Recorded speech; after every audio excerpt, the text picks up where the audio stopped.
Friends, welcome to cine family 2. Prema Entha Madhuram serial ప్రముఖ G Telugu ఛానల్లో ప్రసారం అవుతూ మంచి సక్సెస్ను, పాపులారిటీని అందుకుంటూ ముందుకు దూసుకుపోతోంది. ప్రేమ ఎంత మధురం సీరియల్ హీరో శ్రీరామ్ వెంకట్ ఈ సీరియల్లో ఆర్యవర్ధన్ క్యారెక్టర్లో చాలా అద్భుతంగా నటిస్తూ తనదైన స్టైల్లో ప్రేక్షకులను బాగా ఆకట్టుకుంటున్నారు.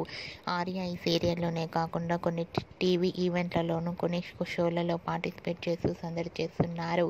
అయితే రీసెంట్గా Prema Entha Madhuram serial hero Arya Zee Telugu 19th anniversary celebration పార్టీలో ఎంజాయ్ చేసిన ఫొటోస్ను షేర్ చేశారు. ఆ ఫొటోస్లో ఆర్య సార్ చాలా హ్యాపీగా సరదాగా ఎంజాయ్ చేస్తూ కనిపించారు. ఆ ఫొటోస్ చూసిన వారంతా సూపర్ అండ్ నైస్ పిక్స్ అంటూ కామెంట్స్ పెడుతున్నారు. మీకు కూడా Arya Zee Telugu 19th anniversary celebration జరుపుకున్న లేటెస్ట్ ఫొటోస్ మీకు నచ్చినట్లయితే మీ అభిప్రాయాన్ని మీ కామెంట్ రూపంలో తెలియజేస్తూ లైక్ చేయండి, షేర్ చేయండి. మరిన్ని ఇంట్రెస్టింగ్ అండ్ లేటెస్ట్ అప్డేట్స్ కోసం మా సినీ ఫ్యామిలీ 2 ఛానల్ని సబ్స్క్రైబ్ చేసుకోండి.